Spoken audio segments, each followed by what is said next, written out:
The internet is a versatile and useful tool that provides its users with many online activities, games, shopping, email, and social networking capabilities, to name a few. Because of its functionality, the more people use it, the more they continue to use and depend on it.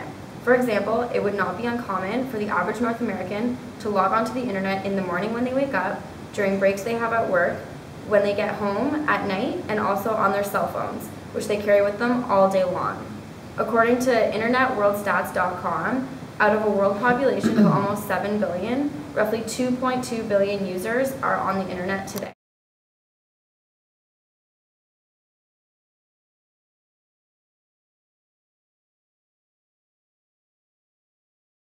Sherry Turkle, author of the book Life on Screen, explains the fascination the internet provides to its users. She says, "At one level, the computer is a tool. It helps us write, keep track of our accounts, and communicate with others.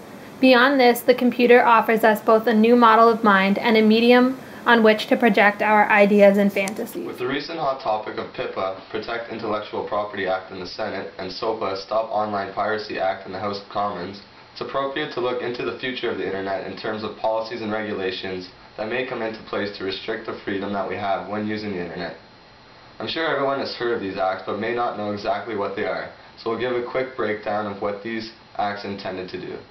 The legislation would allow copyright holders and the Justice Department to seek court orders against websites associated with copyright infringement. Copyright holders, such as movie studios and record labels, could ask the Justice Department to obtain a court order to shut down the entire site. They could also force credit card companies to stop processing payments to the site, make Google remove it from search results, and force the site's ISP from hosting it on the web. Ultimately, SOPA makes it a felony to stream copyright video without permission, punishable by prison time. Also important to note is the fact that the court does not need to hear defense from the actual website before issuing its ruling. These acts were rejected due to large amounts of protests. However, we believe this may just be the beginning of a continued movement for further restrictions to access of information and the overall freedom of the internet. Implementation of policies and regulations, such as SOPA, can infringe on our rights as a democratic society. It's plausible to believe that the infringement of these rights cannot be upheld in our society, and that the government that maintain internet censorship are mostly authoritarian. However, Eric Fish from the Asia Pacific Journal on Human Rights and Law states in his article that there is one democratic country that acts in this fashion, South Korea. Its government maintains a large, sophisticated internet censorship operation that blocks foreign websites, monitors domestic hosting services for banned content, and employs over 1,000 people as censors prior to national elections. Many of these restrictions have been in place now for over a decade, and while unpopular, show no signs of disappearing. Yet South Korea is otherwise a free, stable, vibrant democracy with open and fair elections. The case of a country like South Korea is especially interesting because it allows us to investigate the fact that they are a democratic society like ours while having strict restrictions on freedom of the internet. While it's impossible to see what is in the future of our society and our access to the internet, by investigating the situation in other countries, it's plausible to believe that the movement on restrictions will continue to increase and become something similar to the case of South Korea. ABC, NBC, and CBS are American networks, which excludes any Canadian viewers from accessing their online shows.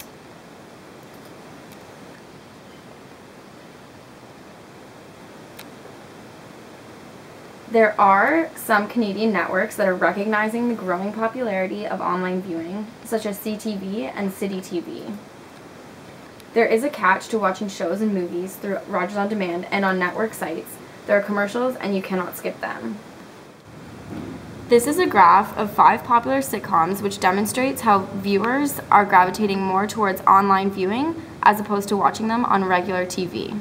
Over the last couple of years, online viewing of our favorite television shows has become increasingly popular. As Stephen Wildman from Michigan State University explains, an internet user is, in effect, using a single channel that can be connected to any of a multitude of online sources the user might select.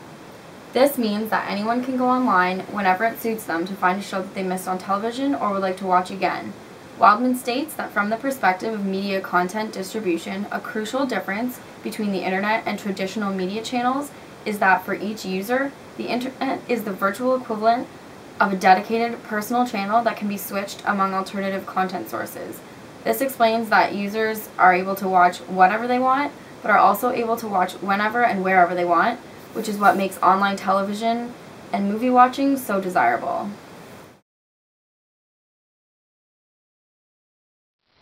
As the internet becomes more and more popular in the modern day world, one can only begin to wonder what effects this might be having on society. So much so that the term internet addiction disorder was coined back in 1995 by New York psychiatrist Ivan Goldberg.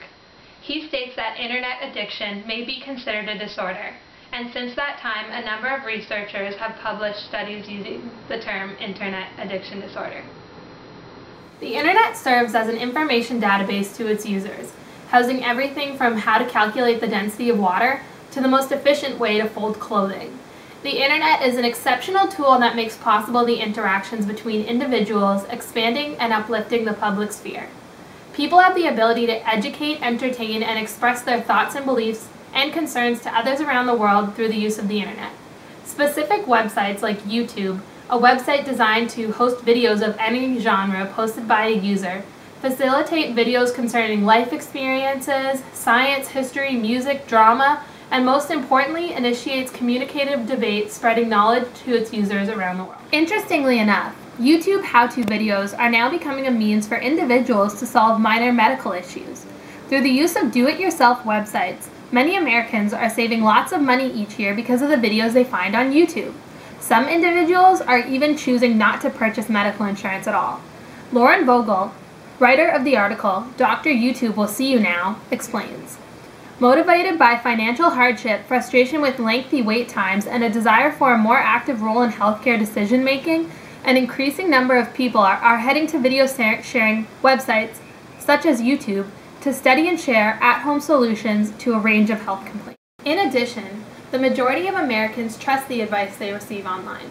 Vogel continues on in stating, some 78% of American patients believe that they learn helpful information about their conditions by communicating with other patients over the internet.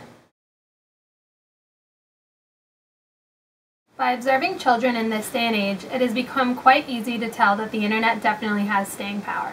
For example, I myself was born in 1990, and back when I was a child, I had no idea what the internet was, how it works, or what it meant for me. If we are to fast forward 20 years, the complete opposite can be said about the children of today. Hi, my name is Brian, and I am 7 years old. And Brian, do you like to use the internet? Yes. How long do you think you'll use the internet for? I don't know. I think like when I'm like 5. I think I'll quit the computer when I'm 14. And if the internet were to go away, do you think you'd be sad?